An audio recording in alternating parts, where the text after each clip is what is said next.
It's me, guys. What's up, dudes?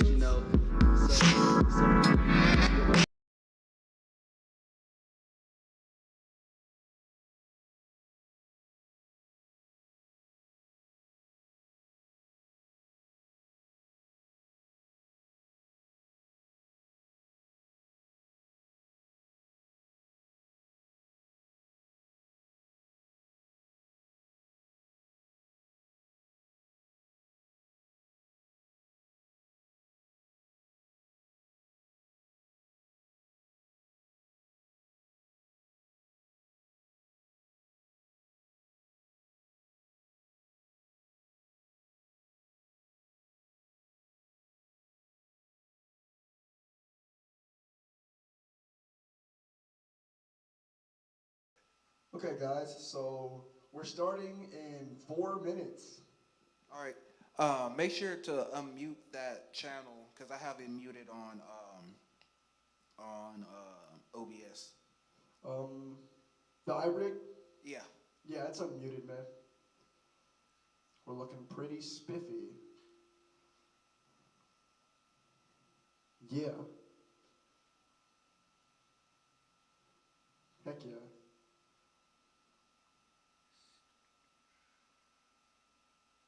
Hey, I think I'll just come up there and do the whole. Hey guys, it's episode 8 of season 6. You know, what's up comments? What's up chat?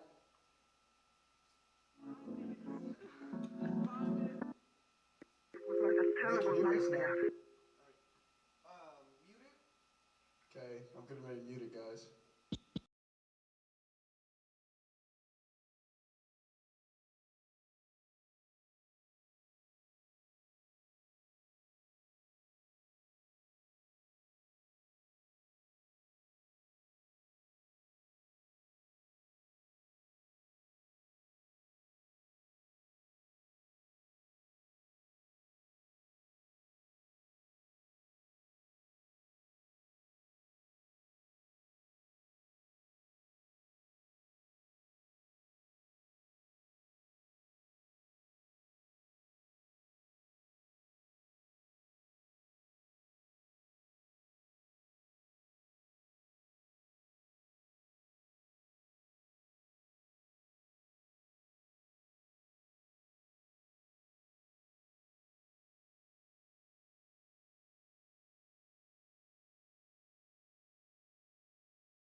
Hey guys, Sound Peak After Dark is starting soon.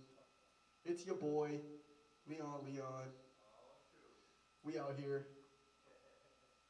Shout out Sound Peak After Dark.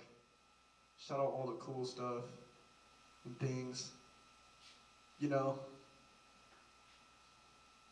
You guys ready? Oh yeah, there's Preston. Hey! What's up, Preston? Look, I'm gonna press the button. Check it out. Bow! Bow!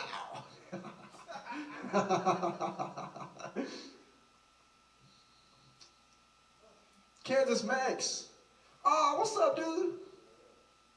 We out here. I'm gonna come up there with you guys.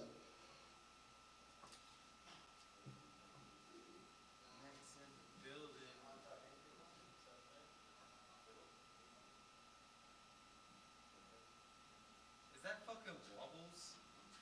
No, that is not wobbles. Oh, I'm sorry. You are on camera now, though. Probably can't have you sitting up on the stream. Yeah. We can't have you sitting up there on the stream, but Sound Peak After Dark, guys. I'm just trying to get him to. Yeah. Season 6, episode 8, What about now? featuring DJ Alpha Beta, aka Preston Walker, or Preston Walker, aka DJ Alpha Beta. You got any other names, man? No. He doesn't have any other names, guys. There's the camera. There's Kansas Mex. There's Pix by Dell over there. This guy's Leon. Beast Mode's somewhere in the fray. Beast Mode's by the door. He's doing security tonight. Man, we got EK Pix by Dell too. Yeah. That's my woman. Well, chat, if you're there, if you could comment, what was the last episode of the podcast that you watched? That'd be pretty neat. Yeah. I don't do this hosting thing very often, but when I do, it's a fine balance between like shit posting and social media marketing. So enjoy. Yeah, you ready? No, not doing. We got Preston walking up now. So yeah? You want to take a dookie break? No. Yeah. This is gonna be a very out of pocket episode. Dude, I only think it's gonna be out of pocket while I'm up here. We're like, If I'm up here, you know it's gonna be an out of pocket episode. well, you didn't hear him, but he said it was gonna be an out of pocket episode. We're coming for your pockets, all right? I got the phone. Yeah. And as you guys can see this right here, starting soon. We're not officially started right now, so I can say stuff. See, I'm gonna have to host and still be running audio. It's gonna be a bitch. Man, bro. Hey, this is what I came for. So, if there was a sign-up sheet, this is what we signed up for, all right? Yeah. We're gonna start making you guys sign contracts in the comments. JK. Okay, JK. You see the shirt? You see the shirt from the scissor to the scissors? Aight. You know. Yeah, bro, got a shirt too. Well, I got an After Dark shirt on. Oh, there's new ones? No, this is an old one. Really? Yeah, I just never worn it. I got one of the old ones. You know. I should probably put a microphone up here. Yeah. So how's Preston doing, man? Getting over the chills, The chills? bro. Dude, man, I was laying down last night with my girl, bro. The room was so cold, gang. I was getting Cold, sniffles hot, and things. Hot, cold. Man, bro. Like I got the heat on, and Shorty's like, "Can you turn the heat off?" I'm like, "No," but I still had to. I'm like, "Bro, come on, gang." Man. So are we officially started? Yeah. All right, I'm gonna go turn a button.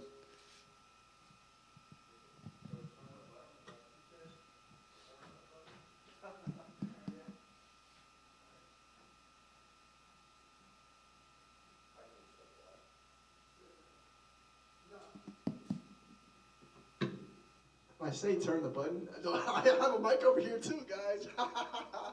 Look, bam, and then also,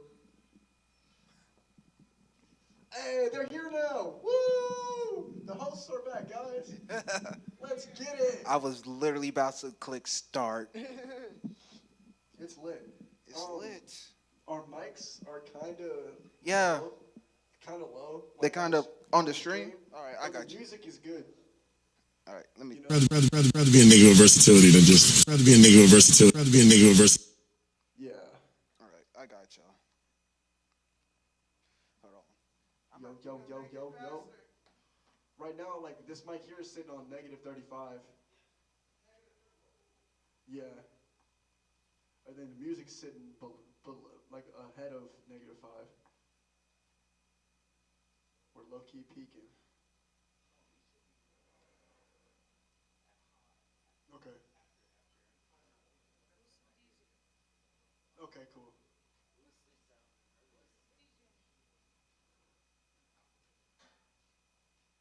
Seven. Hey, shout out Crystal. Hey, she commented 7.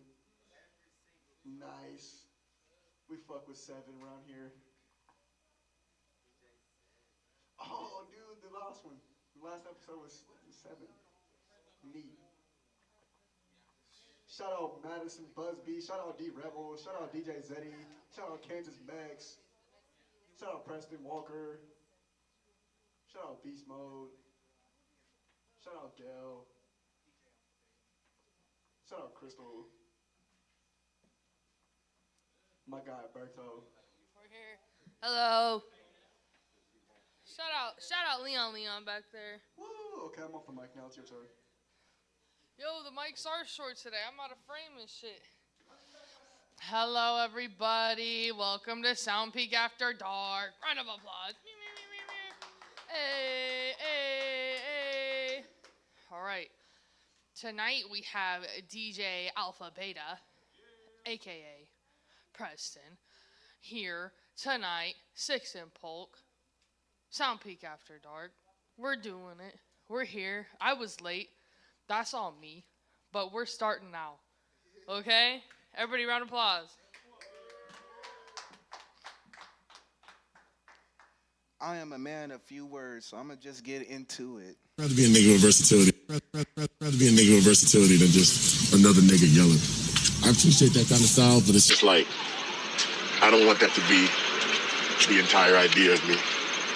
See, I'm just a guy who just always been making music, so I don't think of it as like my old style or this style. It's just a style I was doing at the time. Like, it's not like some shit, my origins, or like when people discovered me, like I said, like I was telling Rich earlier, when people discovered me, it was just some shit I was doing at the time. I'd already been doing shit for years and years and years. It's just a style. So like, I'm trying to be more versatile because I like to adapt and evolve because I love music and I don't like to stay stagnant.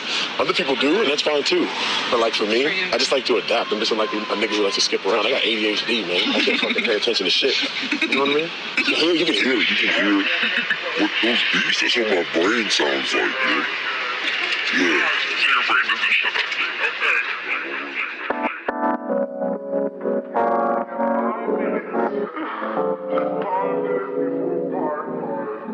Intro track off mine. Go ahead and do that shit for right now.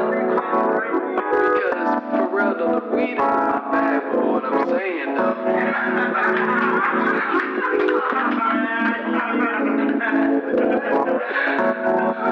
The weed is irrelevant because it's real, it's in my presence. I made an oopsie, I'm gonna start that over. Intro track on mine. Go ahead and do that shit for right now. Because for real though, the weed is in my bag, but what I'm saying though.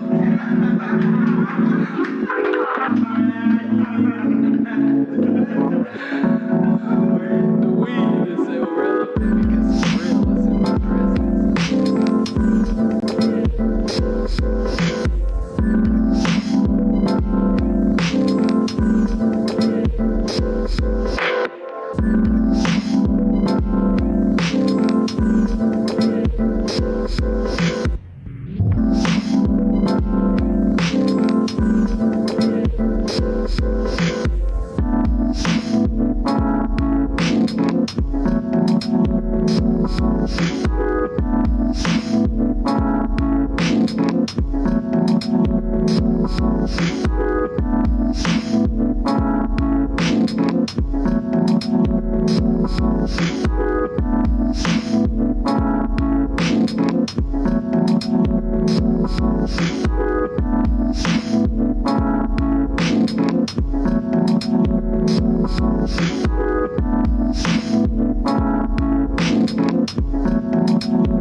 Niggas afraid of the truth.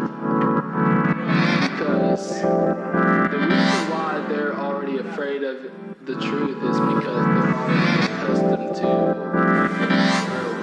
what they grew with, you know what I'm saying? Like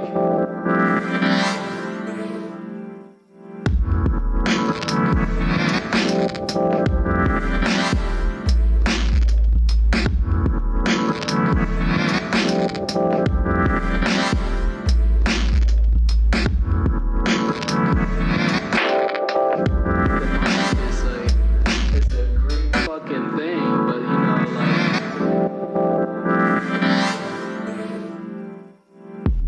what's out there right now, like the real truth.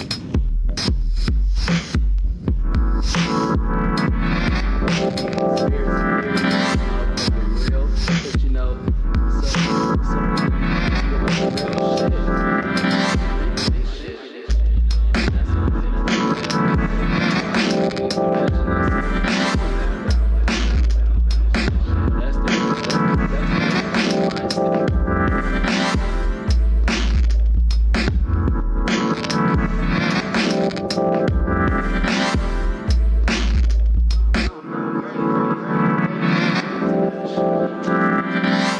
This is what, like I said, what that is, that's gibberish right there. You can't really believe it.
Years, son. I've been hearing this shit for years, and you ain't saying shit to me. Why the fuck would I want to listen to your music?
My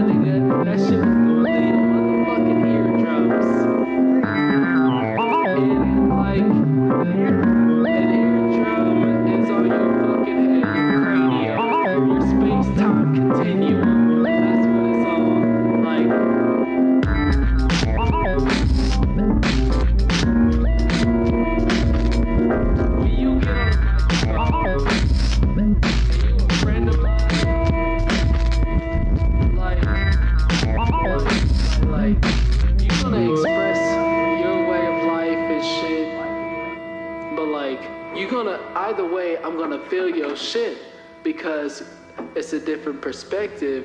And your perspective is coming from not being bullshitted by like the open world and shit like that. You know what I'm saying? Like the government and shit got you hooked and shit, got you paying taxes and shit. Like you don't know the real shit that's going on. Like it's not a scam to you. You're just accustomed to that shit.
This next song is kind of emotional for me because the homie Prince Mo did one of his verses. This was like one of our very first songs we ever worked with together.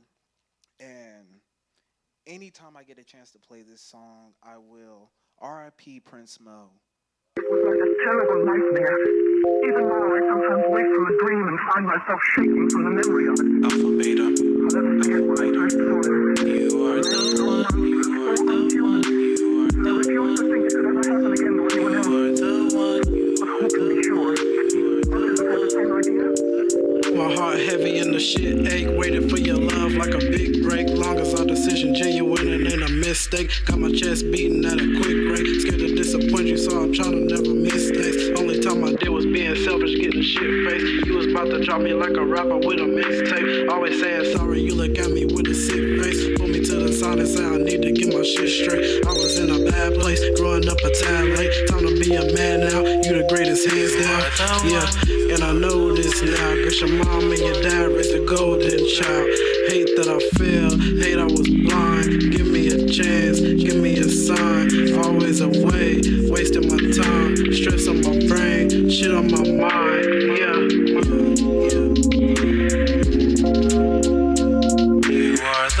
You are the one every day, every night. Can't let you out of sight. Baby, don't shit just ain't for me. Yeah, you're cute on some real shit. Yeah, but you know who the real shit.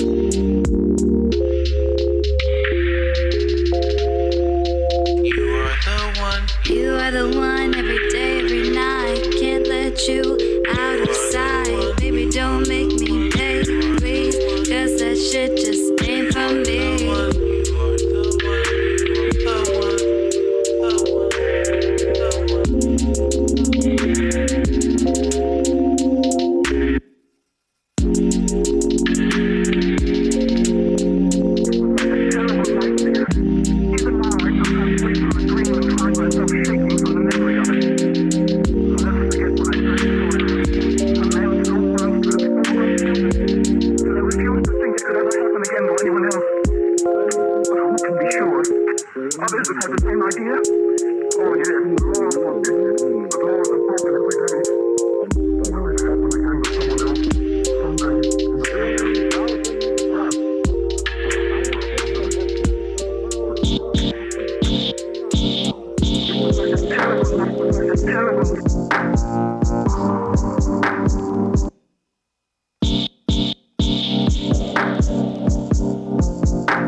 Same shoes, same fuse, down to the clicking crew. Bored of clue, y'all ain't seeking shit. Fuck trying to put on, running through the same ones. Stuck in the dark of this flex coach of sex with no hold ups. Up next with no focus. Obsessed with the frame holders, compressing the same modes of distressed chip shoulders that dress for the words of these idols. That's unheard of. Plain mistake of those who ain't have shit to guide but a bulletproof mind.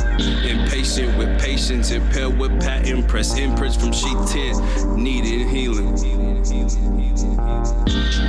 Living life on the edge, falling off anxieties running through my head, and I living life on the edge, falling off anxieties running through my head, and I living life on the edge, falling off anxieties running through my head, and I living life on the edge, falling off anxieties running through my head. Revealing, leading a void of fulfillment, influenced by drilling, constantly willing, honestly slipping, poverty ridden, children by the millions, misery mentioned by question facing existence. Next to these demons, the light of a beacon, and blinking in the back of the thoughts. My will is weakened, the reality rots.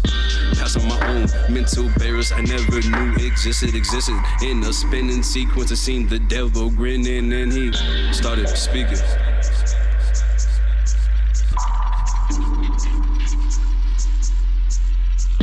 Day of age, a new dawn, ahead of Armageddon among constellations, the break of brewing and synchronization. Got me viewing odds and it got me fearing God. The loss of causes just to laugh it off. Rise and fall, I'm losing track. Tidal wall, my primal qual, I'm sweeping through the streets for view and I'm sinking by. Life on a raft and a life on a riff and I'm living on fringe.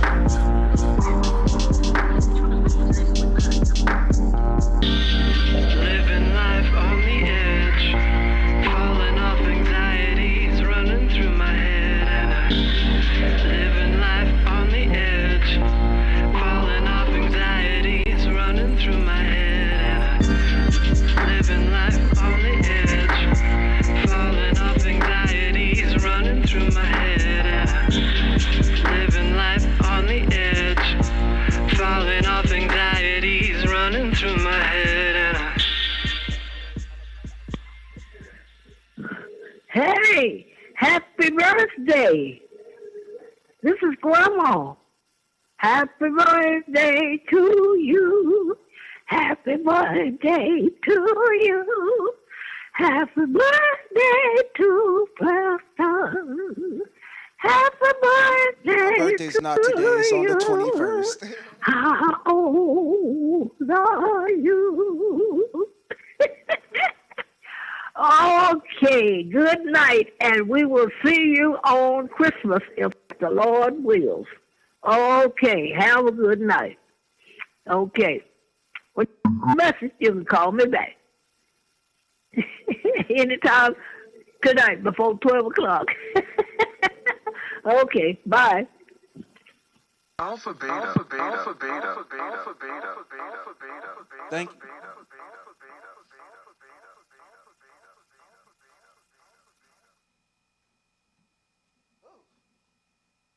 That was very emotional, actually.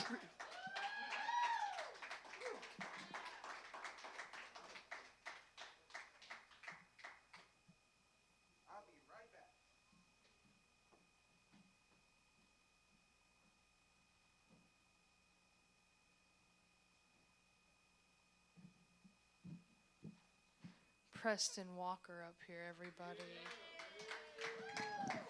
That was beautiful. That was a beautiful set there. Was that the end of his set? Or do we know, or did he just need to walk off? I think that was the end of it. That was so beautiful. Another round of applause for Walker Preston. Perfect, perfect, perfect. We're going to have our panelists come up here. We're going to get some questions flying around, some statements put in the ground all around the town. It's going to be a wound for sound. I fucked it up. I fucked it up, dude. I fucked it up. Wow. That's so cool he can do that. This just looked like a bunch of buttons. I don't know what anything would do. I seen him getting into it, man. Getting into it.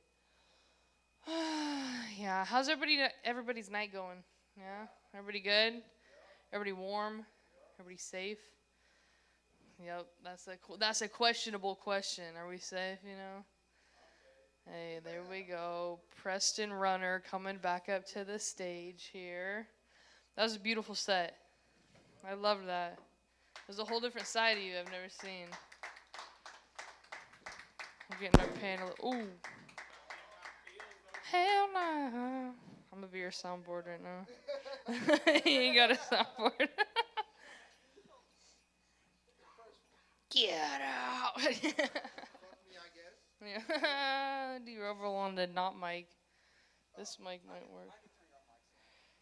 A simple bit of a button, eh? Simple bit of a button. Preston, I'll put your mic right here. Or am I going to chill up here with us? We might. Ooh. As everybody saw, I was late today. That was the reason that we started late. So. Fuck. I've been late with everything this week. Pack miss, the one before that, my own period, the work. It's been terrible. Y'all supposed to just let that one stew. Bro, how you a sound person and you unplug the 404 while it's still on? Come on. I can blame my ADHD on that one. I can definitely blame my ADHD on that. I'm still the best sound guy here in Topeka. Hell yeah. Hell yeah. Within 5 minutes, that's what we were wanting. Yeah. What you got for him? Oh shit, yeah, I can start it off. Shit, so you DJ Alpha Beta. So where are you from?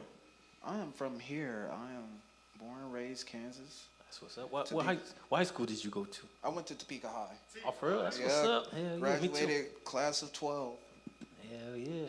Bro, you ain't have to put yourself out there like that. I don't care. Hey, I still look young.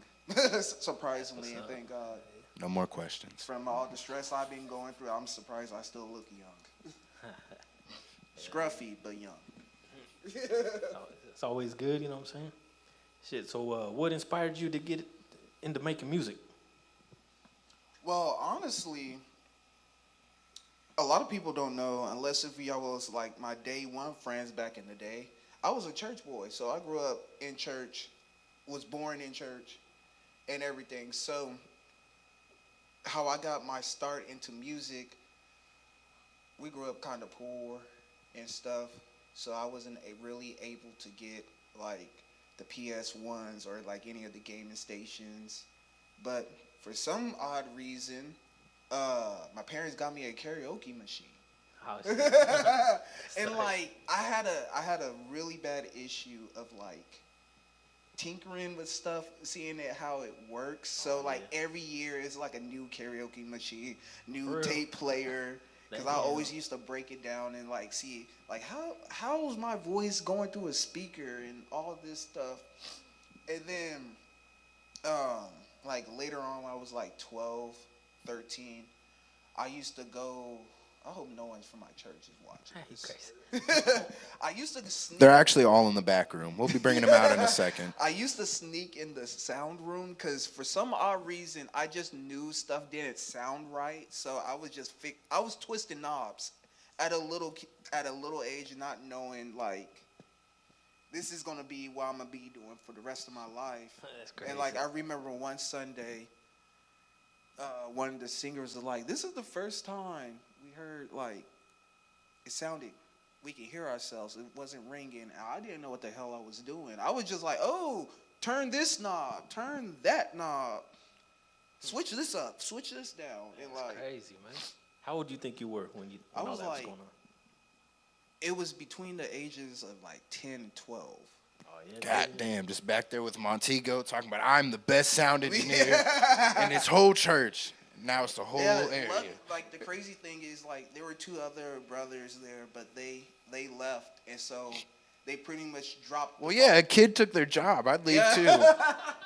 Yeah, they just left, and like the minister and them and the brothers was like, you know what, you gonna be in charge. I'm like, okay, I guess. No, fucked up and made yourself important. Yeah, and so ever since I was like in 8th grade all the way up, I always was like in a room with sound, working with sound. I went to college. I went to Southwestern Christian College. Oh shit, where's that at? That's in Terrell, Texas. So the reason why I went there is because they have this really good choir that used to like travel all the way around. And like at a young age, I was like, I want to record them. I went to school there. And it felt like Holland Park with dorms. Crazy.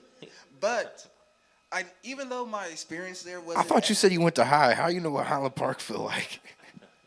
I live in Holland Park. Dude, I know people from Holland Park. I've been to Holland Park. My dad went to school in Holland Park. So I know what goes on in Holland Park. He said, I was there. I wasn't there, but I was there. I wasn't there. Just like my father. But on to the next question. Oh, God. All right. We're having a great time. How you guys doing?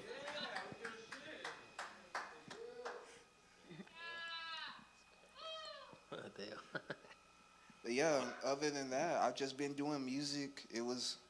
Came from, if it wasn't for my church family getting on me about doing sound, I wouldn't have been doing it. And even though I went to college for a little bit, I had gained so much knowledge and paid so much money to get them books.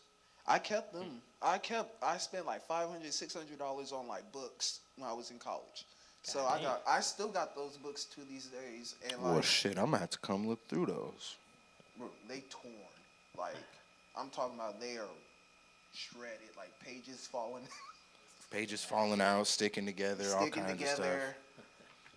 Freaking pop stains, wet stains on the freaking books. Just those books have been my actual Bible, and that's one of the reasons. And YouTube also, but them books really did help me like learn when I got out of college how to actually do sound, and then being networked with a lot of people that do music and know people like they have. I was very intertwined with the Latinos here in Topeka, and a lot of their families used to be in bands and whatnot. And sometimes I just watch their uncles, their tios, whoever, just like do sound, and I was just ask random questions. Even though I couldn't understand them, they showed me, this is this. I'm like, okay, I'll pick it up. And like, Shit, music universal. yeah. So it was just like learning from people around me and just gaining all of that knowledge and making it work for me, because I got ADHD, so I can retain only so much, and like I just weed out all the unimportant stuff, and like anything that can work for me, I go with it, and it's been good results ever since then. So everyone that helped me learn audio engineer, thank you. I didn't have to waste my other 3 years in college.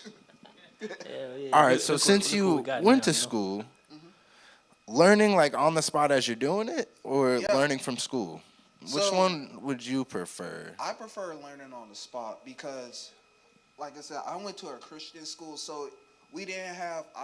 I grew up in a church where we don't use instruments, so it's just strictly vocal. Everything worship, vocals. That's kind of fire.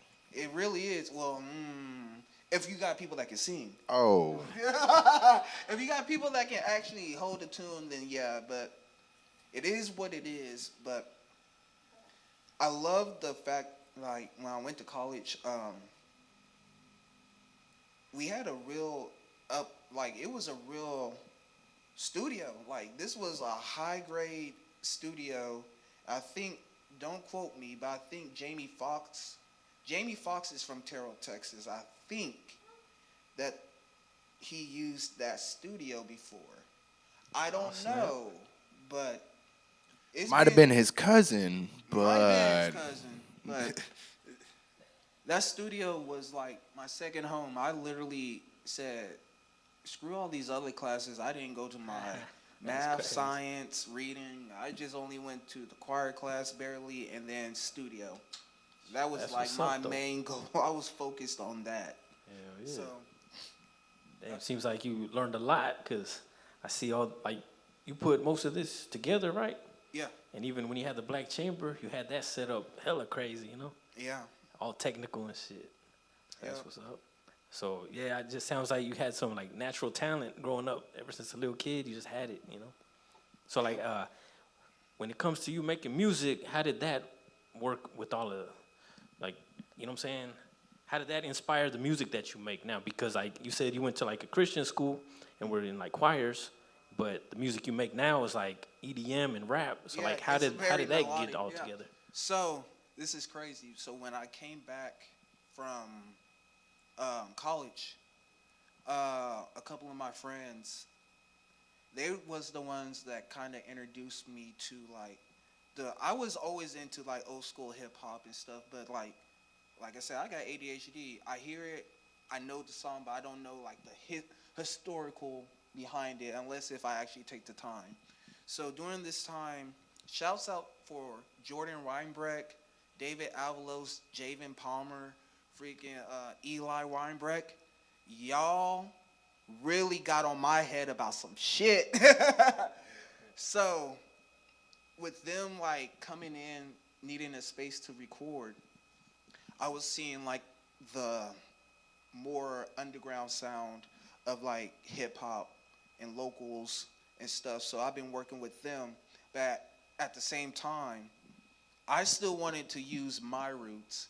And, like, because if a lot of people don't know, like, all the 90 R&B singers, bro, they all grew up in church. You can hear that soulful choir back. Yeah, you can hear that. You can hear it when somebody sings. You can, like, yep, they were in a choir. So all that 90s music and stuff, I was going off of that, and I was like, you know what? I can use my religious background and, like, how they work with music and sound and try to add that. I know they didn't like that shit, but at the same time, I was still finding my sound. And I think around 2012, I think that's when the vaporwave and lo-fi era was really taking off before the mumble rap and, like, SoundCloud era. So when vaporwave came out and they was, like, slowing down, like, the Michael Jackson songs, Janet Jackson songs, and it's like, but it was more poppy. It wasn't chopped and screwed, but it was more, I don't know how to say, it didn't sound, like, dreadful. It didn't have that creepy sound to Kind of Kids Bop and Screwed. Yeah. The fuck? I was trying to think of a more Brian Chopton screw. We'll go ahead and strike that one from the record. Yeah, no. That is, but like during that time, I was very influenced by like lo-fi, Memphis funk, vaporwave, hardcore, and like horrorcore, like stuff like that. Stuff that people don't really want to listen to, because a lot of people don't know. I am a jack of all trades. A lot of people know me as an EDM, like electronic DJ, but a lot of my newer music, I do straight pig noises and screams and static noise that clears that align your kundalini. So when your grandparents call music noise, that's the shit they're talking about. Yeah. So I'm very versatile in all these different genres because they help me form what I do today. Because what you heard, that's all from like inspiration from lo-fi, a lot of weird. Let me give a good example. Like, have any of y'all heard of Captain Murphy from? Not from C-Lab 2021. He's a producer, and I think that was a A-list for. Isn't that a Doom alter ego? Not Doom, bro. How can I space his name right now? Captain Murphy. Everyone knows. I know my homies know who I'm talking about. He's the one that produced Kendrick Lamar's "You Will Never Ever Catch Me Now." Oh, now. You will never catch me now. I forgot his name. It's gonna pop up later on. But like that's gonna fuck with me the whole episode. When you guys see me staring off into space, I'm in my search engine trying to figure it out. Yeah, it's gonna. You know what? Hold on. I will look it up right now because I can't just sit up here and not know this dude's name. I think that was the first set I've seen you do that was like mostly hip hop opposed to like EDM shit. Yeah, I have a lot of. Cause I know you sent a couple beats to me and Leon. Yep, that was more of the hip hop stuff. Flying Lotus. Okay. That's one of his A-lists, his side names and side projects. Flying Lotus. So, all those sounds and stuff inspired like the things I do now. Like, I don't want the old school just 1 2 1 2. I want some movement in my songs. I want my music to breathe, but I want it to actually have some emotional baggage to it. Even if it doesn't have lyrics, I want y'all to feel that emotional sway through the music. Right. What's up? Yeah. So, who are some artists that you've worked with?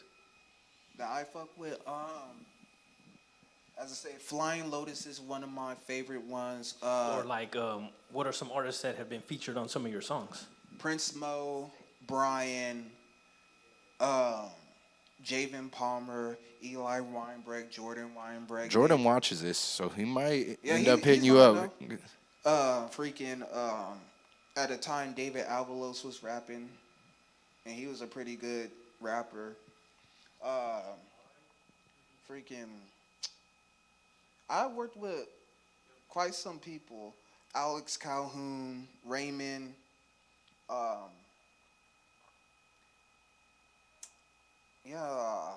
man, I'm really spacing on names. It's all good. Sounds like you got a lot of people. Ricky Roosevelt, Mad Commander. Yeah, freaking. A long list, huh? Yeah, I got a long list of people I have worked with. That's what's up. Yeah. So shit. So like, what inspired you to like all of a sudden make the Black Chamber, and before that it was what, the La Casa Blanca, you know? Yeah, LCB. Oh, yeah, man. like what inspired you to like start, like, you know what I'm saying, running a venue? I love telling this story. Oh, great. Here we go with the slander. I'm not slandering no one. Not today.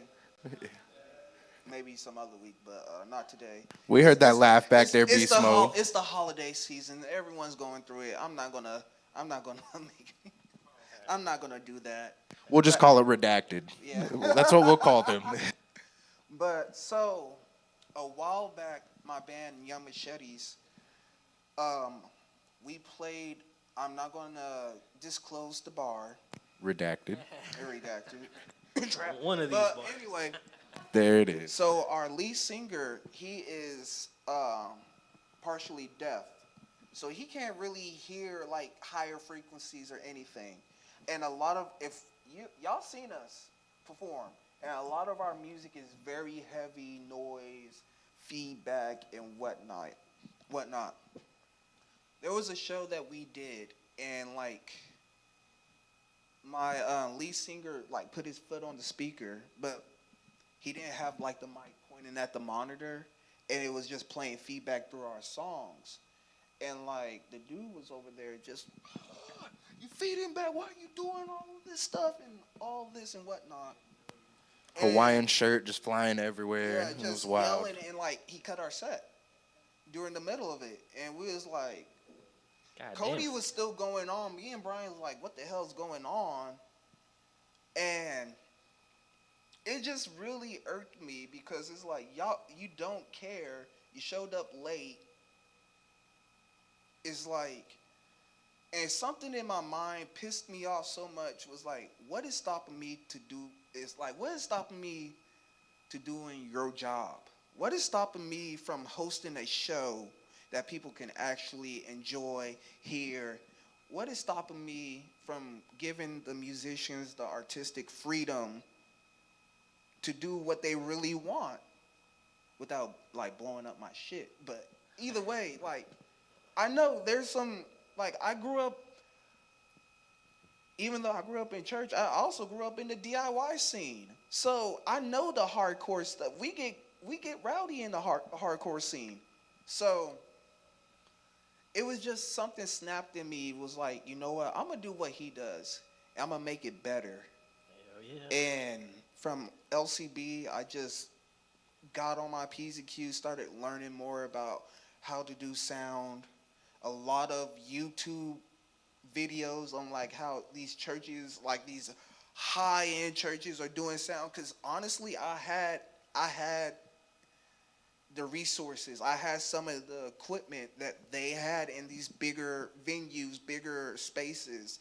And I was like, you know what? Let me read up upon all these, all of this stuff. Let me see what I can do, and let me see if I can Frankenstein what I got and make it sound good. And I figured it out, and I was so happy. And like from there, it was history. Because even though we closed down earlier this year, we still had over 300 people played in a living room. 300 bands played in my living room. That's crazy. Like two or three international acts. And for people to actually want to come to Topeka to perform, like we don't get that. We really don't get that a lot. It's always usually us hitting up people outside of state to come here. But the fact that, we want to play in your living room. That's wild, man. And what makes it even doper is that if you look the place up on Google Maps, it's just a field. And just off the strength of seeing videos and stuff, they come in here from out of state and out of country. Yeah, like people, it was I put a lot of hard work into Black Chamber because I just wanted a safe space for like musicians. I just wanted somewhere, because when I started Chamber, we were so limited on spaces. Like was just for music. Like we have a whole bunch of bars that host music events, but there was never a space that wasn't a bar that was just for music. We have T-Pack, we have Jayhawk, but They ain't fucking with us. For real. They ain't fucking with us. They ain't gonna fuck with like hip hop and stuff like that. So it's like we gotta provide these spaces for like the undergrounds, because there is so much talent that I didn't even know that was coming through Black Chamber. There's friends of mine that I didn't even know that rapped, sing, and stuff. Like, can we play at your house? And they just flat out amazed me. Like, why? You need to be on a stage. So the pure fact that I built a stage, even though a lot of these places wouldn't provide for them. I provided a stage for them out of my own pocket, like That's crazy. in my own house. R.I.P. to his deposit. Hundreds of people using my toilet. For real. We're all shitting together here. Shit, man. Yeah, see? But you one of the legends here in the town, man, for real. Because all the work you put in for the community, the music scene, shit, yeah, we appreciate that. You know what I'm saying? I appreciated going to your shows. Like, that was something unique. You know, I'd never been to a show at somebody's house like that. It's like all set up. That shit was tight. I don't even like explaining that it's at a house because after performing there, like, it don't even feel like that. It really felt like as soon as you walked upstairs, it felt like a chamber, like a music chamber. One of the few people where your monitor actually works. Yep. That you know you're supposed to hear yourself right in front of you with. Mm-hmm. One of the few places where it actually fucking works. Yeah.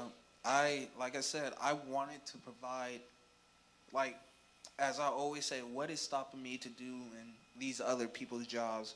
Like, why are they always bitching, complaining about sound or, like, what the musician is doing? Like, I crash out all the time, but y'all never see me crash out, like, doing this. I view it as a challenge. Like, I view it as, all right, this is something new I can add to my book. They are challenging me to learn something new. And that was Black Chamber. It was always something new. Yo, we got this and that. We got 4 812 cabinets we need to line up in that little back wall. Like, it taught me to be ready. And, like, it prepared you for this. Yeah, it really did prepare me for this. And that was one of my main goals. I'm like, I hope Black Chamber gets to see a bigger space, and I'm so grateful for Chad and me, because it's so hard to find people who are like-minded on things. We may disagree on some things, but like we know how to talk it out. We know how to actually be real men and like, all right, we can compromise and do this and that. And this is why we had created something like this, because when you put yourself around the people that have the same vision as you, a lot will get done. Yeah. And this is like and Chad's seen the hard work that I put into Chamber, and I always make this joke. I kind of beg him like, yo, let me kind of do the Black Chamber aesthetic in here. Like, it's dope. Like, no one else ain't got it. Let's do that. And he was like, fuck it. Let's do it. Yeah, so I figured you just moved the stuff in here. It was like, this is Black Chamber now. You planted your flag and you were like, this is us. This is me. No, this is a collaboration of SoundPeak and Black Chamber, because SoundPeak also, they were a development. So I was a place for musicians to perform, and Chad's place was a place for musicians to develop. So, like, we could not just, like, we had to work together. Like, if we didn't work together, that would just be, we would be like everyone else here, just doing their own thing and not connecting and being mad about, oh, well, no one don't fuck with us. No. You actually need to go out and do the work. It's not all about posting your songs on Instagram, Facebook, or whatever, and that's it. You gotta actually talk to people. You actually gotta have relationships with people. And like, that's something that Chad taught me. Like, I need to start having relationships with these people that come through my venue and everything. And I'm terrible about that too. Yeah. So let me be quiet over here. You're crazy. But it's just work. It's just having the like mind to work with people that want to see the same goal flourish. And a friend of mine's, Nat, she said this a long time that stuck with me.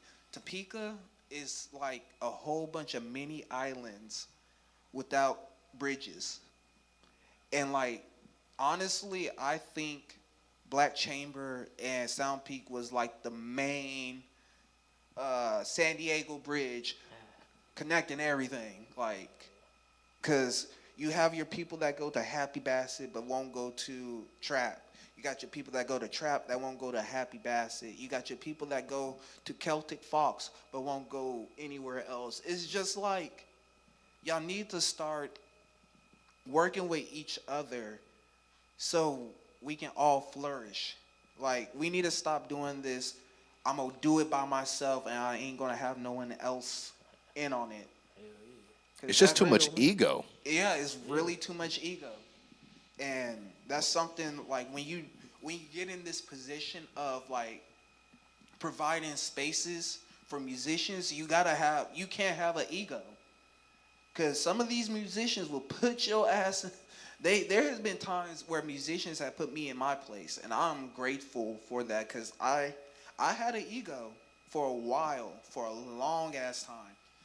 And I'm so humbled that these people put me in my place, because now I realize, like, yo, the resources I got, they need to be used. Like, let's be for real.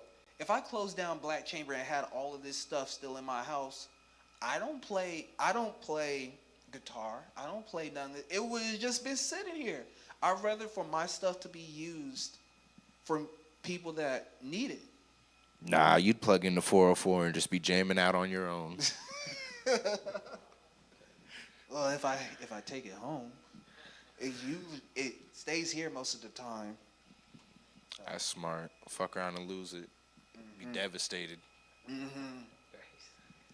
Shit, man. Yeah, this whole thing is dope. You know, you and Chad and all of this right here, this new venue, and you decorated this place. You know what I'm saying? This is your sound system.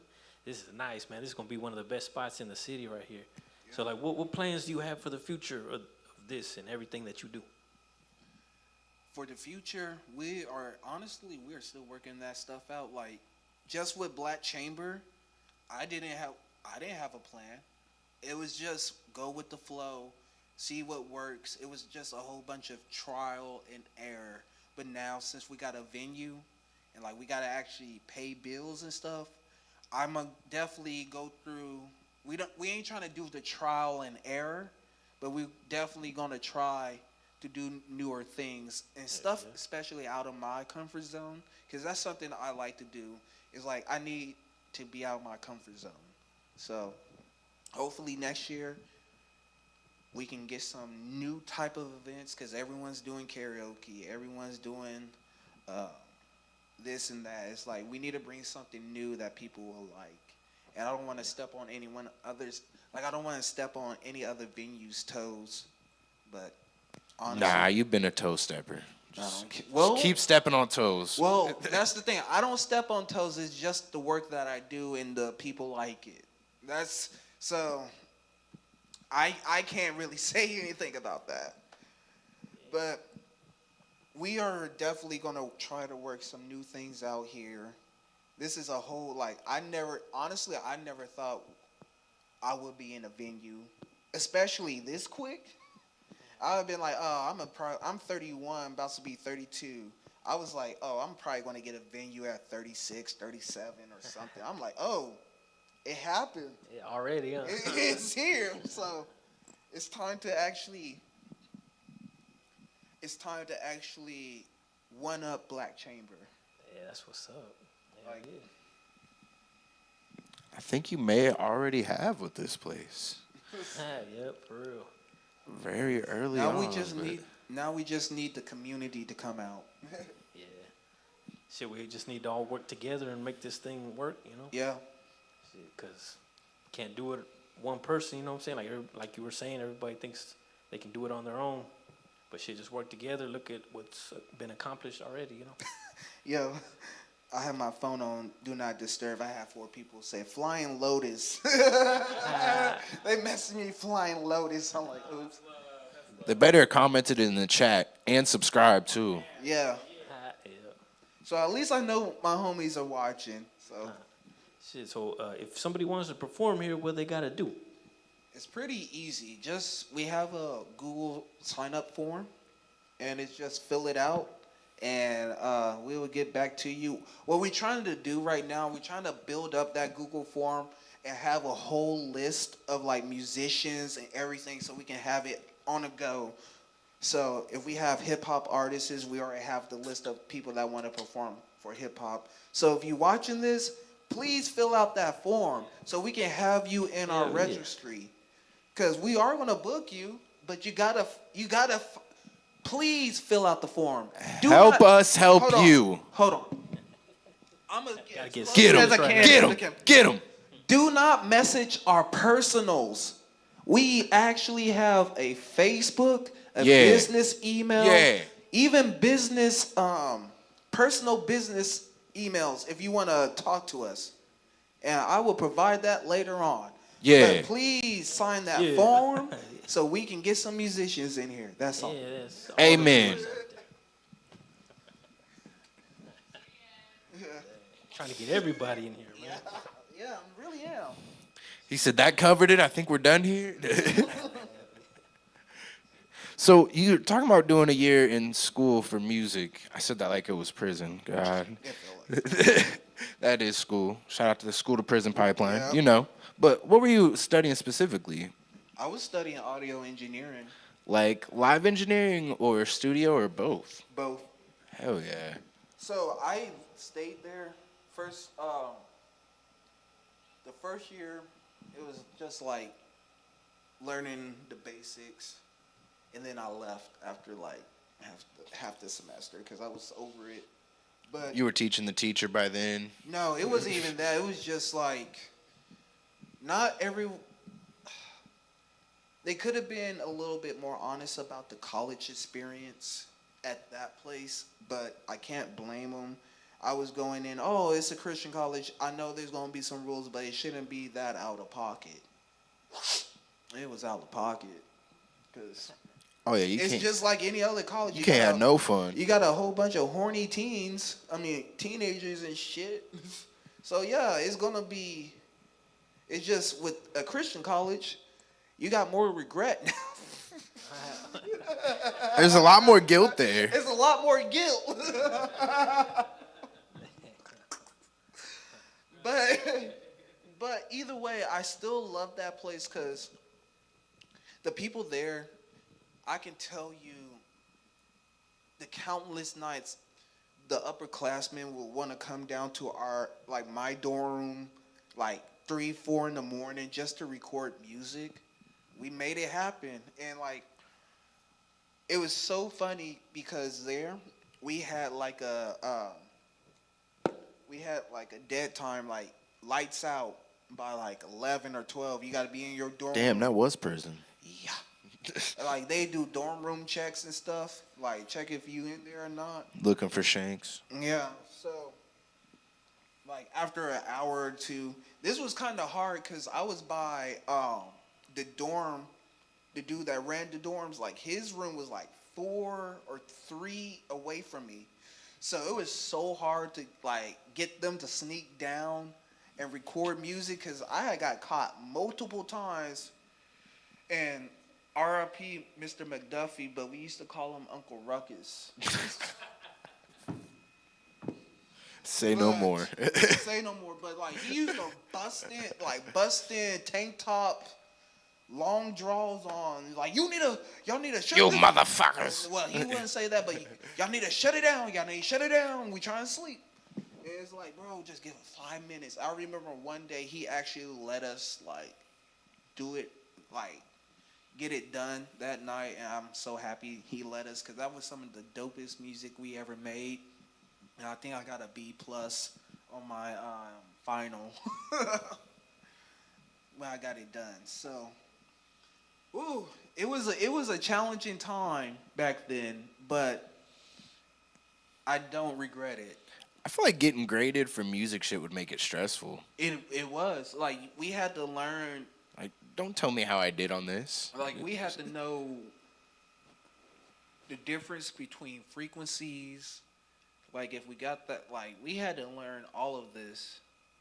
And it was a lot. It was really a lot. I'm a person of, I don't want to read it in the book. I'd rather see it in person and do the hands-on because it's more easier. But that book, learning from a book, that is very, Y'all need to read your books. Let's just say that. Definitely read your books. Shout out to Knowledge public is school. key. That's what's up. Hell yeah, man. I don't know. I think we could probably do them audience questions if we got any, you know. Let's see if this will go. All right. Yeah, that's 2 fouls. It's just 2 fouls. Just throw the Got our whole studio audience. You might as well start cupping the mic too. Yeah. Let's just get all of them out of the way. Unplug the mic mid-song. Let's just get all of it out. Every bad habit possible.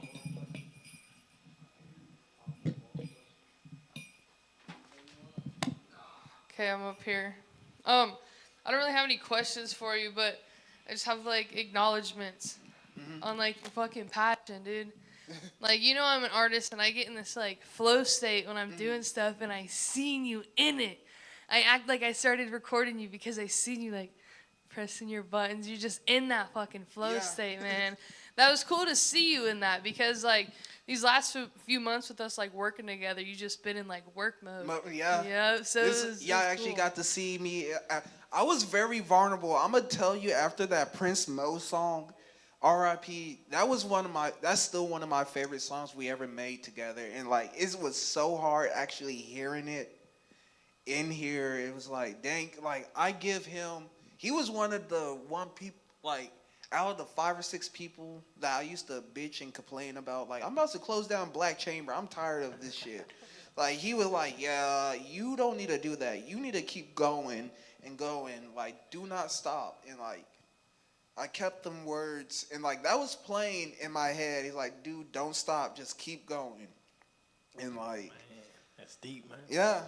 And, like, a lot of my friends are my inspiration to the things that I do. Like, I'd rather give my friends the credit than some fucking celebrity.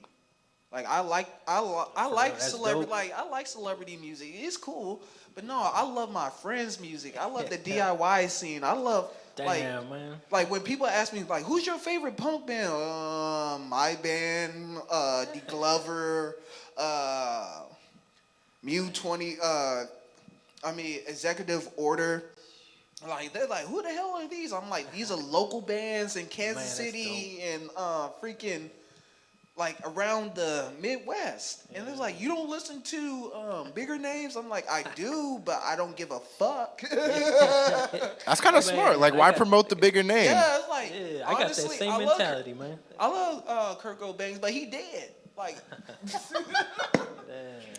bro, what if somebody didn't know? You just ruined someone's day. I don't. Spoiler alert. Somebody's just out in the audience crying because they didn't know Kurt Cobain died. Since when? Now they gotta ride shotgun home. It's gonna get even worse. Oh man. Yeah, I didn't really have any questions. I just good work up here tonight, man. I didn't get to ramble up there tonight, so I'm like, let me go ramble a little bit. Good work. Proud of you. Love your flow state. Love what you got going on. Doing a great job with everything you're doing. Thank you. Next question. Or statement. Statement, question, out of pocket question. I don't care. I'm really happy that you're doing this tonight. Thank you. I was recording you. I was zooming in on you. You said that you did that song with Prince Mo, and I seen the sniffles. All of it. Yeah. All of it. I saw all the emotion, and you made me cry as well. I did not get a chance to get to know Prince Mo, but he was dating my cousin Natasha towards the end. I got to shake his hand once at my cousin Scotty's wedding, and that was about the one and only time I got to meet him, but I heard a lot about him. Yeah. And one of the things that she said is that he definitely showed her what a woman's supposed to be treated like. Yeah. He was a very humble person. Like, yeah, for real. If you really knew him, like, personally, like, he was so soft-spoken. Like, I have never seen him, I've probably seen him mad, but it wasn't like, probably irritated, but never mad. Like, I have never seen him, like, out of character. Like, he always kept a cool head. He just, like, I honestly try he's one of my I try to be like Prince Mo sometimes, of just being calm-headed during some of the stuff. Like, as I said, a lot of my friends that I grew up, I watched their movements, and like I pick up on a lot of what they do, and like Mo, how he reacted to like BS and stuff, that helped me a lot. Like during like when I'm stressed out, like I just think of like the things he used to do and just calm down, and it helps. Yeah. Like he was one of the biggest inspirations for what I do now. I missed that tribute show that you did at DIY, but I did get to watch the playback on Such YouTube. a dope show. It was so very emotional. It really made me feel like I got to know him a little bit just from what you did. It was a beautiful tribute to him for sure. Thank you. Yeah, absolutely. Glad I could be on that. I had like 7 or 8 questions before I came in here, and I feel like y'all answered them all except for one. All right. How's Bam Bam? How's he doing? Oh, Bam Bam. Yeah. Bam Bam is fat. He's fat. Okay, just like my boys. Yeah. Yeah, he's still fat and sleeping around. Oh yeah, big lover boy. Who is hey, Zach or David, message me what Bam Bam's doing right now. If y'all watching right now, message me what he's doing right now. I bet he's upstairs just sleeping. And creepy guy outside the window. Yeah. If you're watching first, you message. Now I remember when Sound Peak first started. I think it was probably like the 3rd season, and when I did my episode, that was really me on the fly.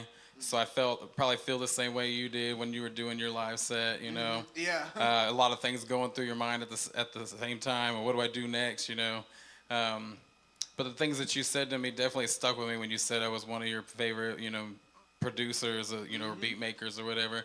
And it really stuck with me, and it inspires me to continue to make music. And I love watching your sets and seeing you flourish as well.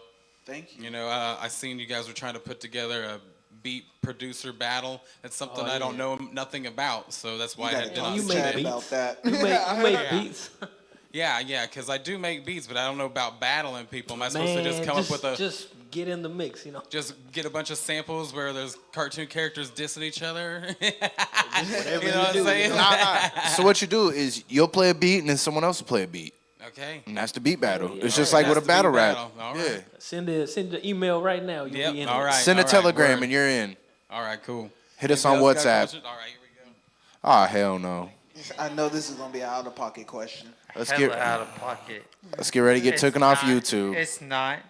I'm just going to talk to my guy. Oh, God. Talk about L Block. Because I call my street O Block strictly off of because y'all say L Block. Yeah. See, that's the thing. Those were the homies on the east side. I used to, my little gremlin ass was over there on the east side. That's a throwback. That's a throwback. Y'all don't need to know nothing else. Hey, he was over there doing church activities, all right? Yeah. He was preaching to the choir, all right? Preaching to the choir. Preaching to the choir, you know what I'm saying? I'm not going to lie about that. We got it. We'll lie for you. That's what this is all about here. You don't need to lie. Just don't say what you need. You got to ask the right questions. You know Allegedly. What I'm saying? My guy. But I also point about 5 different places. Would like to talk to you about TV video production. Because you are a music producer, one of the best in top. Talk about how you do your videos and everything. You do everything, my guy. Yeah. Dude, yeah, that was the crazy thing about Black Chamber. Is like, yo, I get to do, like, I'm in control of what I can do. And like I said, the videos that I used to watch was just like a whole bunch of, anyone that wants to get into live audio, go to YouTube. Look up Church Front. Them dudes got the knowledge. I'm talking about 3 years of just learning how to use OBS, using cameras, PTZs, and like a lot of my stuff was ran from my computer. So it wasn't like I gotta run over here, get this, I gotta run over here and do that. Everything was just on my computer. So, and then the thing with the TV and stuff with Black Chamber was a lot of people wasn't gonna go to a house for a show. Let's be for real. Yeah, There's people that are too bougie to come into a house. And scared too. Too scared. Oh, yo, in Holland Park? I'm like, dude, shut up. Bro, imagine you're inviting a shorty to a date though, and you give her the address and it's a house. You don't say that. You don't say that. You just be like, just hop in the Like, car. am I supposed to get back door? She be like, okay, Dahmer. Shit, I tried to get a DJ out there once, and I told him where it was at. He's like, "Oh, I don't do house parties." I was like, "I didn't say it was a house party." You know, This is It's a DIY spot. It's a whole It's venue Black with a Chamber. stage and lights. Shit, I tried to get when I got Mad Marlin out here. When he first got out here, he thought I was pulling a prank on him. You know. Dude, there's it's so funny. So a lot of people that came to Black Chamber, like they see the pictures, and like a lot of them don't know. Like they see my house and they would message me like, "Are we at the right place? Like, is this a duplex?" I'm like, "No, this is my whole house." Like, wait, we performing in here? I'm like, just shut up and come in. Yep. Yeah, and then they go upstairs and like It's blown away. lit. It like It's I lit wish I every had. single time. I should have like recorded people's reactions when they Yeah, walked for real. upstairs, cause it's always like jaw to ground, like, what the hell? There's lights. Cause you walk up them stairs and it's like you fucking teleport. You forget you're in a house. Yeah. Yes. Yes. Yes. Yes. Yeah. Yes. Until you're standing in the kitchen Yeah. See the smoking. Until you're standing in the kitchen smoking gorilla fingers, and you're like, oh, this is a house. It's a house. With the bartender ready to serve you and Allegedly. Allegedly, they can't do nothing now. I ain't hoping. Hey, It was a house. It was a house, and somebody. It was a house party, remember? Yeah. Somebody would hand you a drink. Donations. They was giving donations. So Hey, put your donation in the jar yeah. and Yeah. take your Good shit shit. and start But yeah, getting that was lit. my goal. It was just like, And then enjoy the show. You yeah, know what I'm saying? But back to that video thing, it was just like I know a lot of people was not comfortable about like going out, and like it's the tail end of COVID. Everyone's thought process has changed about being around people. So it's like, you know what? I don't want them to miss out on the show. So I just was like, you know what? Let me just record it and just put it on YouTube and like. And it was live. Live And this is every the best time. part. Since Black Chamber is closed, I have proof that we did stuff here in my house, and it will always. It's even when I die, those videos will still be out here. I got plenty of footage. Oh yeah, I know. And when That's you die, actually- we'll take the casket from Black Chamber. Oh, bro, I was just talking to you about that shit too. I am gonna bring that casket here. I don't know what I'm gonna do with it, but I want to make it set it up right there. I want to make it as a prop and probably put a table in there and just have people's music and that'd be stuff. dope. Or like, Now I'm gonna start a set from inside that bitch with a wireless mic. Fuck around and die on accident. Y'all gonna forget about me in the back. The Undertaker just come up, start come rapping. hey, well, I hate to say it, it's like a child's casket. You're gonna have to crunch yourself in there, like, because I had to kind of go in there like that. Fuck around and be a magician and a musician. Magician. Wait, I got a picture of Bam Bam. He just buy some toilet paper, just staring. Oh, there he is. Type shit. Wait, I don't know if y'all can see that, but he's just chilling at the house. Oh, you definitely gained some weight. Yeah, he's my little thick. Wait, I've got it wrong. Damn. Back up. That shit look like Minecraft, yo. Yeah. All Yeah, pixelated. you zoomed in on my scruffiness and stuff. Hey, don't. I'm like, give- dang, I need to. Dude, My I haven't nigga's been to the still barber. I haven't been handsome. to a barber all year. My nigga's God still damn. handsome. Over here Hey. doing a JJ cosplay. Dynamite. Dynamite. All right, I'm gonna pass. You got a up. question, Dale? He already answered. Oh, okay. I Anybody else got questions?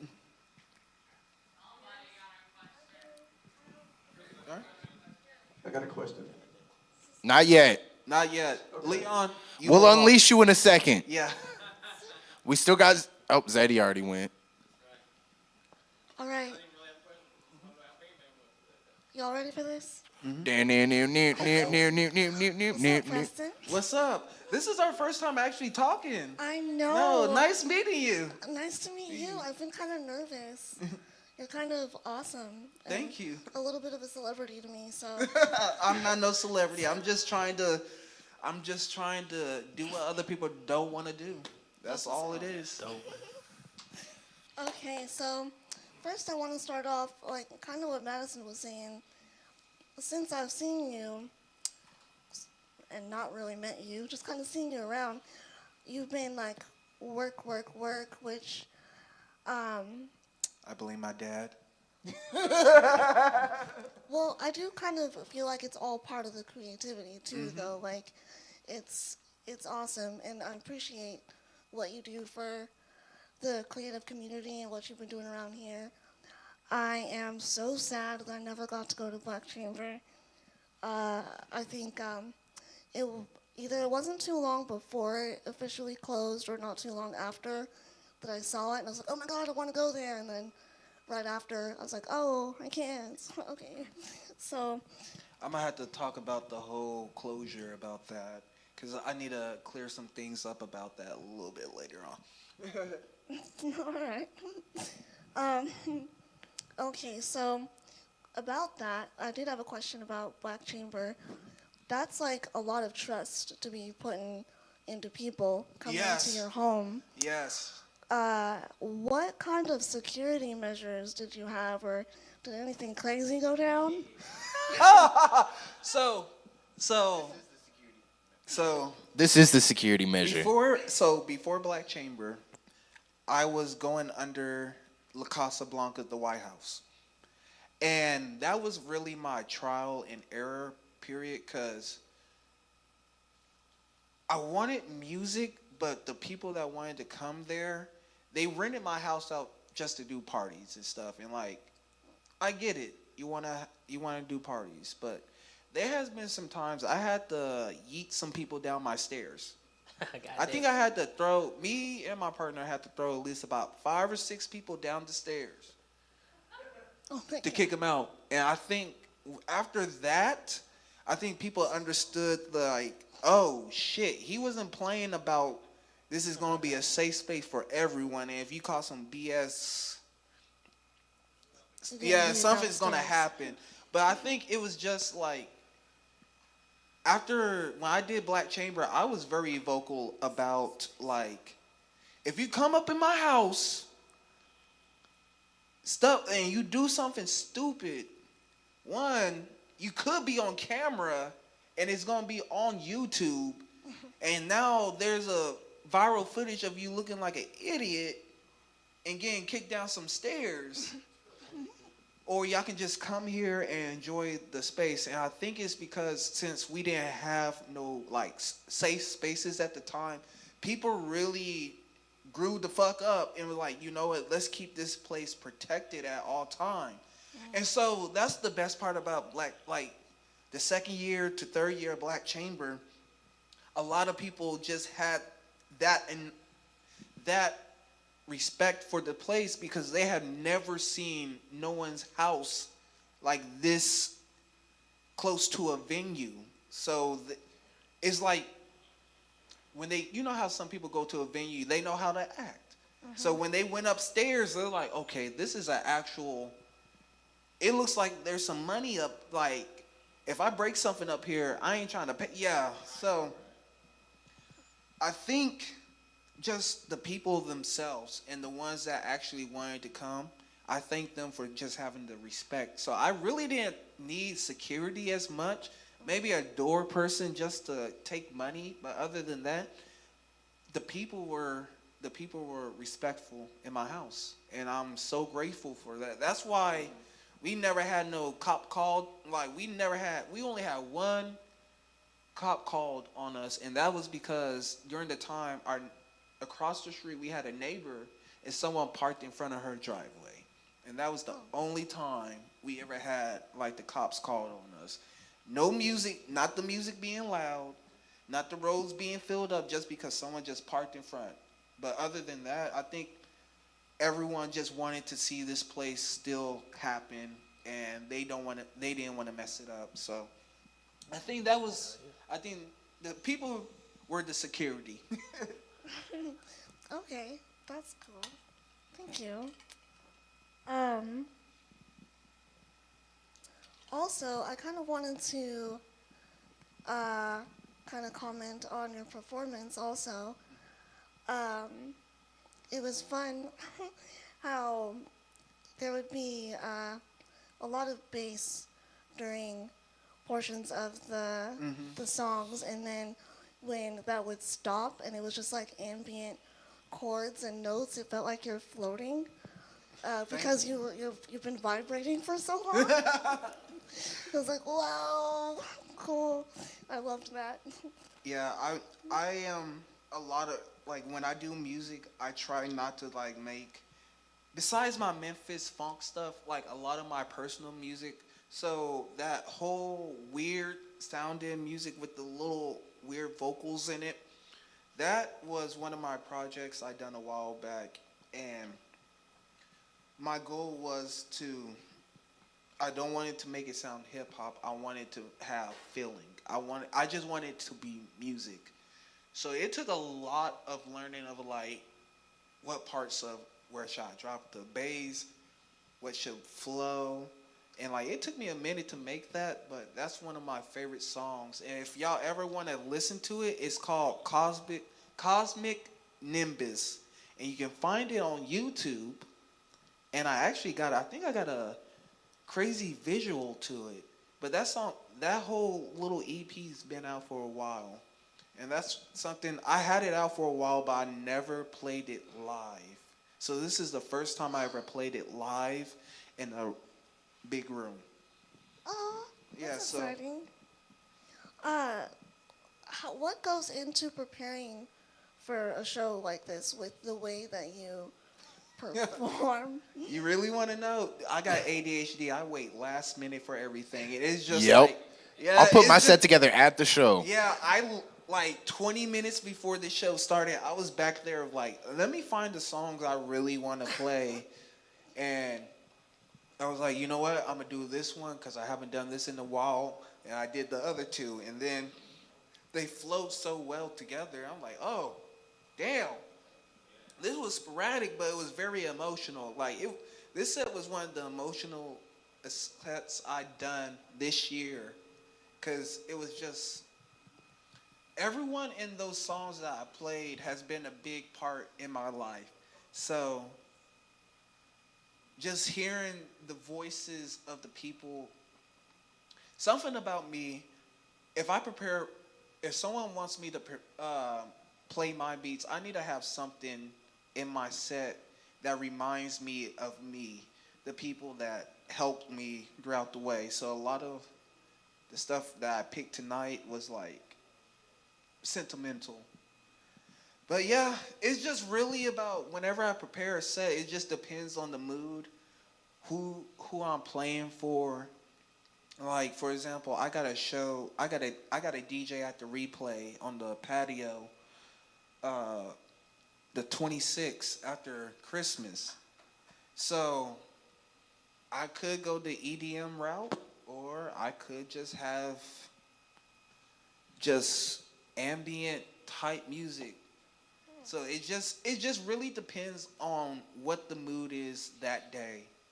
Cause I don't want to cause there has been times where I have prepared for a DJ set 2 or 3 weeks before, or a week before, and then the day of, I just scrap everything and just like, you know what, I'm just gonna freeform it and say, fuck this list, and just go with the flow. So it just really depends if I just want to wing it, or if I really just want a prepared, this is what y'all get, and y'all ain't gonna get nothing else. But I'm one of those people where I need to adapt. Like I want to adapt my music to the people around. So it really just depends, like the day of. Yep. That's awesome. Yep. Thank you. Yeah, and I appreciate you being vulnerable with us with your performance too. Yeah, I'm not a vulnerable person. I think the last time I was that vulnerable was at the Prince Mo show. I was gonna say, yep, Yeah, at the that Prince Mo was- show when you had to talk. That was woo! I'm like, Bro, I think I had to perform right after that. yeah, it was so hard speaking there. I'm like, so, but I think when you're most vulnerable on the stage, I think that's when the people can actually see the real you. And I'm actually happy all of y'all got to see like the sensitive, non-working side of me, the musician side. Like this music that I do, even though I'm not one of those people that's gonna post a song every week, the music that I make, all the music I make has been errors, either dark times, good times. It's just like it has to be the right moment. I'm not gonna sit up here and just push out 40 different beats in a day. I have to actually feel the motivation, the energy, and like if this is actually gonna be, if this gets played for someone, are they gonna relate to it, or are they just gonna be like, fuck it? So it's just, You hear that, kids? No microwave bullshit. yeah. Home cooked meals when it comes to music. So it's a very long process for me, and plus it helps with my ADHD because it's hard for me to focus, and like if I focus on like what I do in my music, it helps a lot, and it actually shows like what I deal with eternally in my music. Yep. Thank you, Preston. Yeah, thank you. That was actually a nice question. I actually like that. Hey, Preston, I had a question. As far as you said, the day after Christmas you'd be performing. Yeah, I'll be at the Replay Lounge patio. Approximately about what time? Because I've 9 missed o'clock. the show before. Yeah, 9 o'clock. I think 10 to 12 I should be playing. Depending if it's really cold, I might cut it a little shorter because I'm not trying to be outside. Shit, get some hot hands or some shit. Dude, even hot hands don't work all up. Do some jumping jacks or something. How you ever put, bro? Nah, dog, get you one of them Carhartts so they're insulated and got the heater inside of them. Have you ever put a high hand in your drawers? Never thought of that. It works, but after a while. Bro, what kind of cold plants you been working in? What kind of cold plants you been working in? Dude, I had DJ'd. I had played music in some of the coldest, like outdoors. Catch DJ Alpha Beta in Alaska in 2026, guys. Just frozen. Just him in an igloo in Anchorage. It's a black chamber igloo. Okay, Preston. Again, it's not a question. I just gotta give credit where credit's due. And before I like knew anybody and I first started coming in the scene and like just fucking around on mics and stuff, I remember there was one show at Black Chamber where I like went up there and just started. I actually got that video. And that's what I was gonna say. Yep. It kind of got me like over like the not necessarily like fear of the it was the unknowing of like live videos and I remember someone telling me like, yeah, that's on YouTube, and I was like, yo, what, bro? What do you mean right now? I feel like there had to have been other like instances with people, cause you know me going in there not knowing what this was about yet, just kind of fucking around as a safe space, and then you know. Find out your ass is recorded. Yeah, getting that kick in the ass, like, hey, bitch, you broke the seal now. So. Yeah, just don't stand in front of the camera. It's always recorded. Yeah. Or stand directly in front of the camera and be an asshole and block it. Or make little like hand figures. In the camera. But we on the wrong side of town for that, so watch your hand puppets. Can't be throwing up That's gang a signs neg. over here. That's a neg. I don't know. That was my statement number 2. Did anybody else have any questions? I knew Zach Kane would have one. God damn. A true student. I guess everybody has a question tonight. Bro, you got to ask questions. Let them ask questions. Man, we need to limit these questions, man. They go on for a fucking hour. We'll go on for 3 hours now. Shit, well then I'm gonna head out. Nah, you right there, dog. You here. You locked in with us now. Yeah, where's that? I'll take one. What, so you were running Black Chamber for like 2. I at least had been around for like 2 years. So Black Chamber's been going on for 3 years, plus La Casablanca. Yeah, you said it started. You did like a rough run or something. Yeah, but honestly, there was even a point where I didn't even have a name for my spot because I've been in that house for 10 plus years. Oh, okay. Yeah, rent's cheap. Nice. Sometimes you got to Under go see a show $1,000. That's why we have not moved. Take what you can get. Yeah, so it's like, bro, until I find a spot like that for under $1,000, I'm not moving from that. So, yeah, it's a 4-bedroom. 4-bedroom, balcony, and big yard. So you can't get that for, I think it's $785. $785. Something, While we're going, it's 700. I think it's like. While we're going through information, what was your childhood pet's name?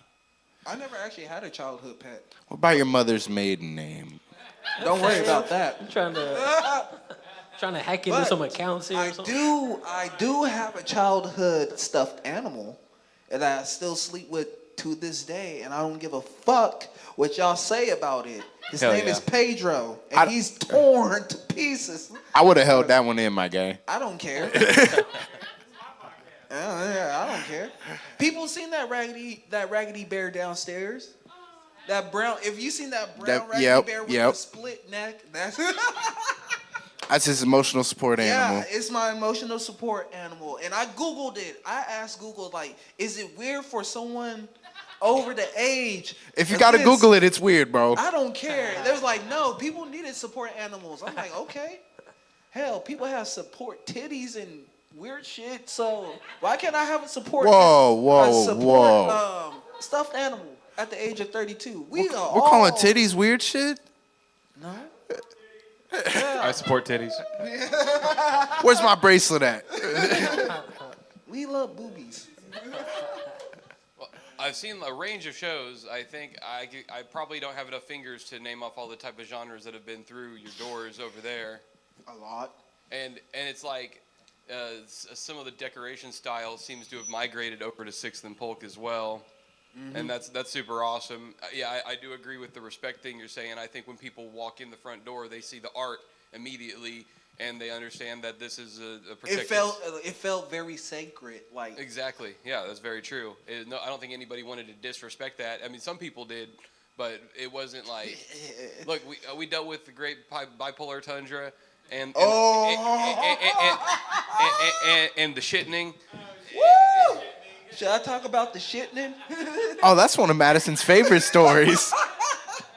Right. So, I'm going to tell y'all. All right. I'm not going to release no names because everyone that was there was... Hopefully he's not in the state. Mr. Mode, you got to be quiet back there. So, we had a show, and it was a good show, but it was one dude that got really, really plastered. And Shout out from Finland. so, at one point of the night, so if you've been in Black Chamber, I got 2 bathrooms. I have one upstairs, and then there's one downstairs, but it's not a bathroom. It's like a utility room, washer, dryer, shower, toilet. It's a quarter bathroom. Yeah, You've seen a half bath, it's a quarter bathroom. Yeah. So I had a curtain pretty much blocking it, but it was like cracked open. This man was butt naked on my toilet. And like I walked by. You gotta be comfortable. And like I walked by and seeing in the peripheral of him fist plunging the toilet. With his shirt. With his shirt. He's butt naked on the toilet. Fish just plunging the toilet. And I'm like, yo, what is going on? And like there was boo-boo on the wall and just on the floor, and it was just In the like, cracks. It was in the cracks. That was the most diabolical. I have never seen nothing like that ever in my life.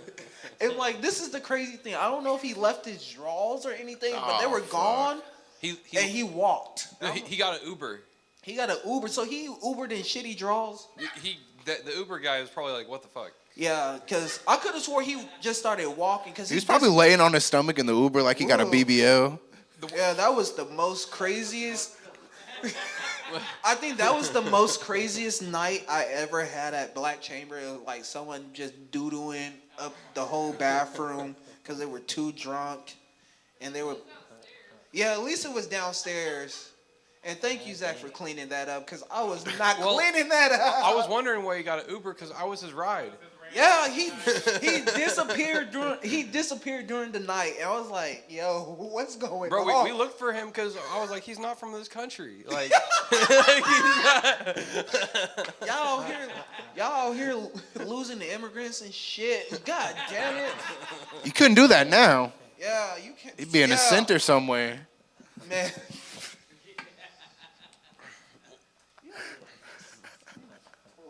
Between the shitting and the bipolar tundra and all the many awesome nights that have been had there, I definitely got to give a lot of appreciation. I think I've been on that stage more than somewhere between 5 to 10 times. You've been on that stage with multiple bands. I played on that bass amp right next to Dylan. D-Rev. Yep. My little baby. I just had a great time. Honestly, I don't even know if I have any questions. Just trying to give some props. Dude, thank you. Oh yeah, shout out to Bob Cutler, bro. He has been a really big support for Chamber and especially Six and Polk. Like, I'm gonna say something. If y'all don't like Bob Cutler, y'all can actually eat a dick. I don't care. A whole bag of them. A whole bag of chodes. Because Bob Cutler. Y'all don't understand. This man has done so much in the early 90s. He has done so much for the DIY community. He has done so much for our music community where we are thriving. Like, I will always say this, like, he was part of the Outhouse. And my goal for Black Chamber was I want to have the impact of Outhouse, like how Outhouse had on the Lawrence scene and Topeka scene. And I thank God that it had that same type of outpact. And like Bob Cutler was one of the biggest supporters of what I've been doing. And like, dude, shouts out Bob Cutler, man. Dude, yeah. You the real MVP of the music scene. And like, we're gonna have to give you your flowers. Because a lot of people are not giving you your flowers. Like, dude, you paved the way for us to do it our freaking selves. Like, thank you. Do we release the Leon? Anybody else have questions? Yeah, where's Leon? I know he got a question.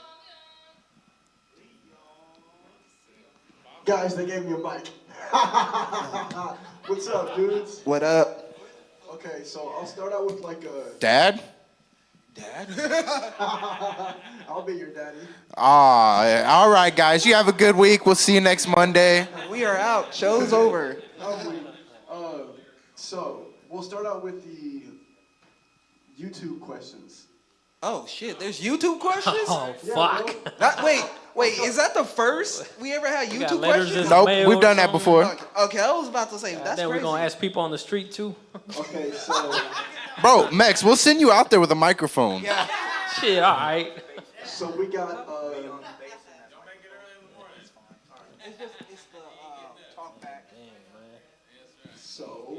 So? Is it 3 in the morning? I don't like that I can't see you over there. I know. That's the best part about being over there. You just see a head. Just the top of a head. Okay, so we got a question from Rap Veterans. Oh, shit, Rap Veterans. Shout out to Rap Veterans. What street did you grow up on? Oh, okay. So, First Street, I literally grew up over here in this neighborhood. I grew up on 6th and Tyler. And then I moved over to... Yeah, I was a Central baby for a long time. until I want to say my sophomore year in high school, and then my dad was tired of the hood, and he was like, "Yo, I'm about to buy a house," because we was renting that brown house over there, right there on the corner, and it was a 1-bedroom house, and I shit you not, the way that house had water bugs out the loo, Damn. like you gotta understand. That was the Central- most Midwest statement ever. Water bugs out the loo. Bro, all of Central, there's something about Central and water bugs. Like, you can have the cleanest house, and yet these water bugs will get in here. And, like, my dad was like, you know what? We're going to move from 6th and Tyler. And so, after a while, I was living off of 26 in Michigan, off in Holland Park.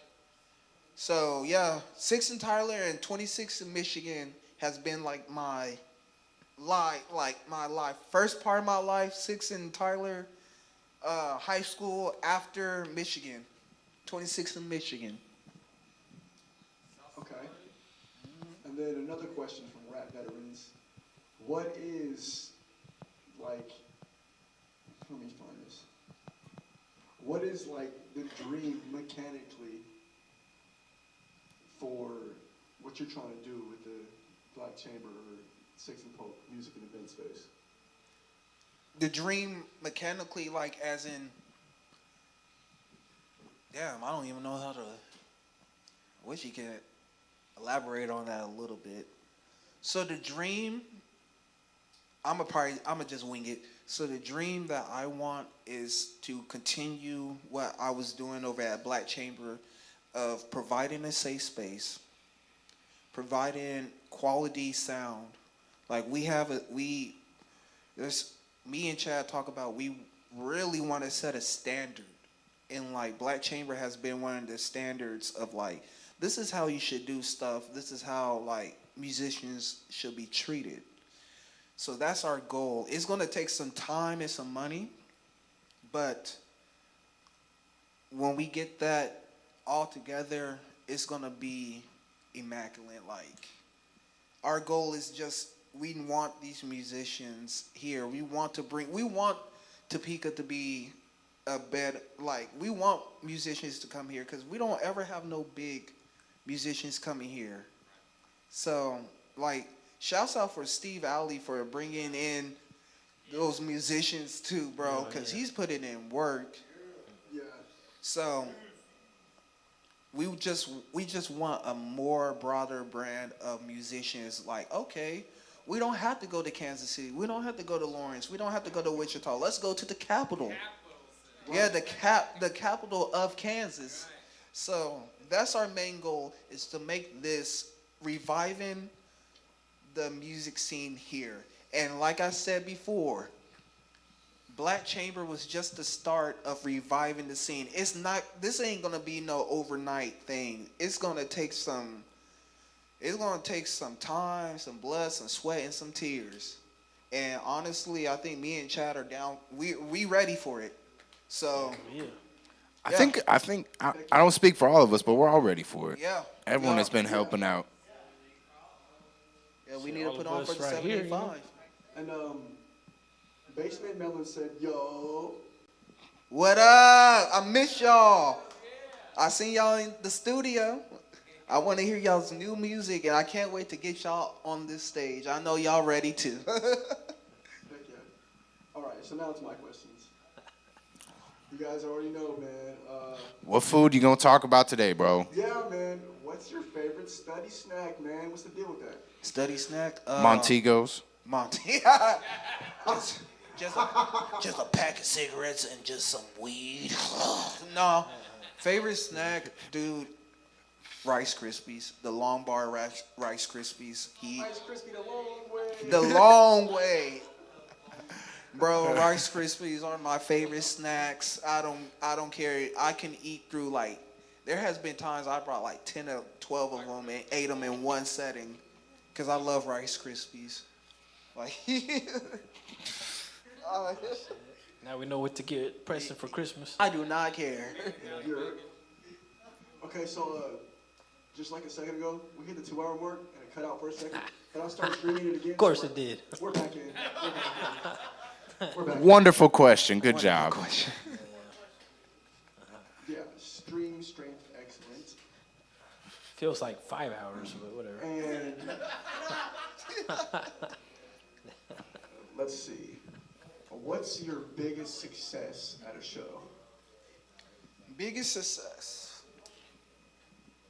Having 200 people in my house. Yeah, that's crazy. For people that don't know half the bands, I think it was, I don't even know, it was a local band from Kansas City. But there was a big amount of Topeka people there, Lawrence. There was people from Hayes, Wichita. And there was some dude from Denver that came out. Like, yeah, I was out here to see family. And I was looking up places to go. And this place popped up on my Instagram. So I decided to come. I'm like, dope. Yeah, having your house with 200 people may be stressful. But after the night, I was like, wow. We really did that. Yeah, like Everybody walked out and he was like, "We did that shit," standing in the camera. Shit. Yeah, like them I think Halloween everyone parties, got man. paid. I think everyone got paid like a good $160 that night. And it was like 4 bands. And I even like how we did it over at Black Chamber. We used to just split door equally, and even I had money after. I was like, oh shit. Yeah. Hey, we doing something. I remember that lyrical exercise. That was pretty dope. Dude, lyrical exercise, those were lit over there. Yeah. So another question. Why did you choose Montegos, bro? Bro, they cheap and they remind me of the Camel 99s. Just honestly, I don't know why they remind me of Camel 99s. I'm not trying to spend $10 on those cigarettes that's going to kill me.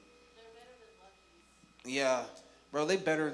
Honestly, Montegos are better than LMMs, the fucking Paul Malls. What are the? Bro, you a central ass motherfucker. Not one big cigarette brand and none of that. Yeah. Shouts out to Montego. This man said not one Camel or Marlboro. Well, I said they remind me of Camel 99s. Oh, like, yeah, I'm a big fan of Camel 99s, but I only got them because they reminded me of it and it was cheap. And they were like under $5. Like, I'm not about to spend $15, $10 to kill myself. I can go a little bit cheaper. Okay. What's your favorite anime? Ooh, dude, there's a lot of them. Dig deep. Dude, don't. Please, people are going to get on my head. I cannot pronounce the name the real of it. questions now. I I'm gonna cannot go take a pronounce piss real quick. It's a new anime. Fuck. It's a new anime. Max is about to go shit all over the bathroom. He's had enough. Damn, it's this new one called Gotcha Kuda? Gotcha. I don't even know the name of it, bro. Bro, that's a dangerous name to try and say. Bro, there's that one. I will always be a Dragon Ball Z fan. Gang shit. My favorite one was Attack on Titan. That was fire. Yeah, I don't like how Titan. they sped up the last season like that. That was ass. You fuck with Samurai Champloo? Yeah, Samurai Champloo. Bro, yeah. I was playing Samurai Champloo and Cowboy Bebop songs here the other day. Fire. Like, yeah. Samurai, yeah, let me put, actually, I take off. Samurai Champloo will be probably top. Yeah. Because just of the hip hop influence. New Jables killed that on the production. And there was another dude named Teachy that was doing music off of there. Oh, Bro, okay. his music is so. There's one song. Do you ever remember the episode where Gene was talking to that the woman of the night? Yep. And that dun dun dun dun dun dun dun dun dun dun. Bro, that adapt me song is so freaking central. Like, oh my god, bro! I have played that song for 10 years straight, almost weekly, because it's that good. I wish I can make music like him, but look up Adapt Myself from Samurai Champloo. That song is so, you can hear some of my music. If you hear that song, you can hear, oh, he got inspired by this too. So, yeah, Samurai Champloo, yeah, I think that's my top. Smooth. So, have you been on any tours? Tours? No. Actually, that's the craziest thing. I have never been on tours.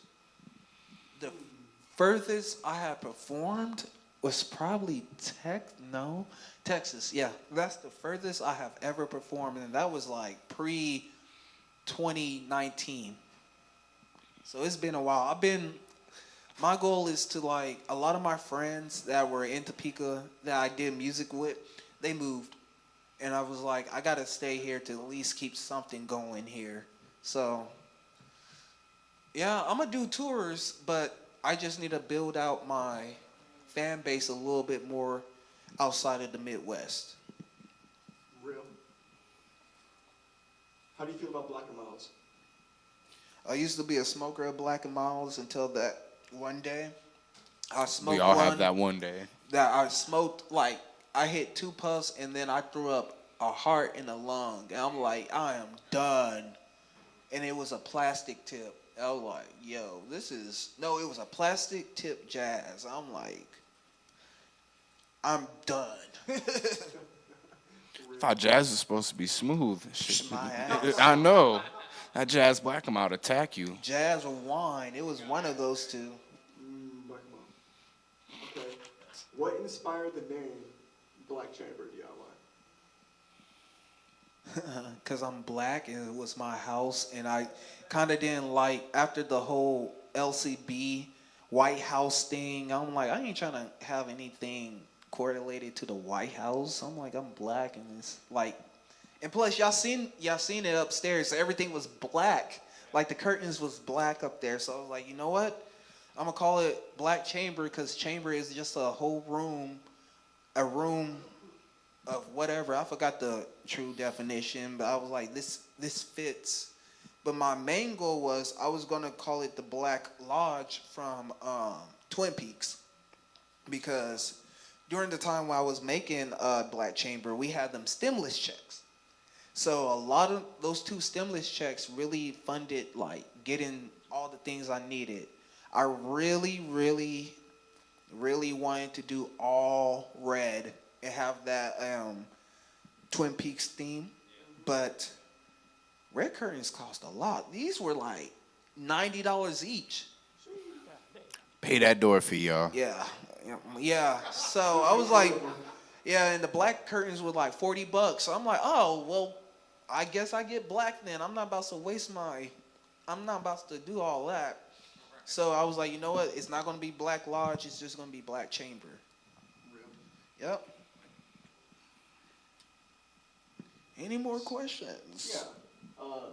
What's, out of all, like, the bands you work with, man, what's the biggest pet peeve that they had with, like, the sound guys? Like, so usually what they would tell me, the sound guys just didn't care, or there wasn't no monitors. Like, there was a lack of, like, a sound guy would talk to him for a little bit and, like, what you need, and then leave throughout the whole night and not give a shit. Like, I used to, like, when bands used to come over, like, we used to sit down and chill, talk, kiki and everything, like, building that relationship. It was just like, a lot of sound guys just went to their jobs just pissy and mad, not in the mood to do what they needed to do. And they noticed when they worked with me, like, yo, you seem happy about what you do. And I'm like, because I want to do this stuff. This is what I was born for. Like, anything that's challenging for me, it's going to help me in the long run. So, yeah. okay. What are some tips on high-end mix for live production? Highs and mids. YouTube it. Because this is the thing, like, you can't, every scenario will be, did I say scenario? Every venue will be different. Every space that you have speakers in will be different. So it's all about learning what the room sounds like and just YouTubing like, all right, I'm in this type of room, or like looking up or talking to people that have worked in these sizes of room of how to control. But I always say cut some of them highs out in 2K and 5K. Cut them frequencies out. You don't need to do a lot of boosting, and you don't need to do a lot of cutting. So yeah, it's just keeping them. Your goal is to have your vocals to sound as close to the person. You don't want their residents, like for example, me, I have a lot of like raspy higher end. I don't have a really deep voice. So for example, I would cut some of my highs lower so it doesn't sound all in the microphone. But for someone like D. Revell, he has a more heavier voice. I say verb. A heavier voice. You cut some of his low ends out, so it doesn't sound like all like that in the mic. Yeah. But honestly, just YouTube, like, is 2025. There is so much knowledge that you can learn from just audio engineering on YouTube. It's just pinpointing the videos that will work in your setting. It's just trial and error. Remember, kids, YouTube, not AI. Yeah, YouTube. YouTube and not AI. YouTube University. You know what? We can't let the episode end without the question that Madison always asks. What's your bet thoughts Leon on AI? has like 10 more questions, though. I hate... So... Man, well, we can't wrap it up already. All right, you know? this is my... You gotta get the important questions. Yeah. This is my view. What's your shoe size? 9. What's your favorite ramen noodles? All right, 9. Who you wish you could go on a tour with? Oh, I can answer those right. 9, Chicken, and JPEG Mafia.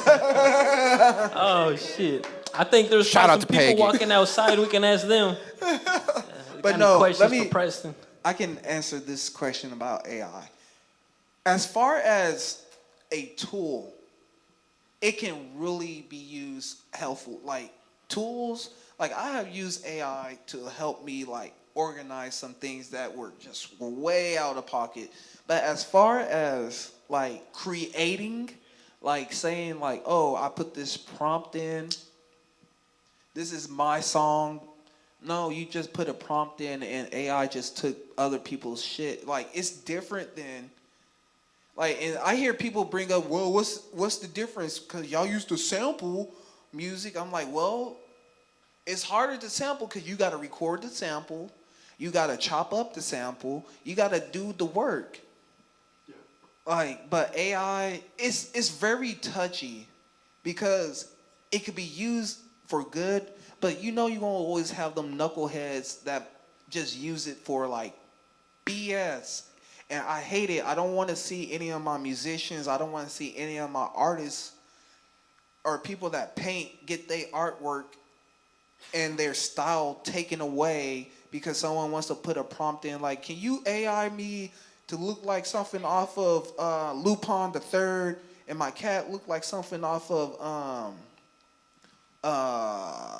Dairy or some shit like that? I don't know. It's just stuff like that. It's really, y'all sucking up the water. At least if y'all gonna dilute the water, at least do something proactive. So for making y'all profile pictures, because there's people out here that's pushing out these crappy videos and stuff. And like, you gotta also understand, this stuff stays on the internet. And like in another 50 or 60 years, because half of us are gonna be dead. Let's be for real, because we all live unhealthy. Bro, I got like 5 good years. I feel you on that. So in the next 50 years, people gonna look at these videos like, what the hell was really going on during this time? And it's just like, yeah, watching this podcast. Your grandkids are gonna look at you like, why were you fist fighting a gorilla and winning? yeah, like, why is there a bus coming through a freaking weird tunnel? Like, what Why is Grandma carrying the Prius? What did people used to watch back in the 2020s? But all right, guys, our weekly visitation's over. We're told to wrap it up. Yeah, the sun's coming up, so. We'll see you guys next week at our next visitation. Daddy loves you. For Sound Peak After Dark, Sixth and Polk, Beast Mode, Preston Walker, Kansas Mex running away here, Madison Busby, Leon, and that asshole D Revell. It's been Sound Peak After Dark. Good night.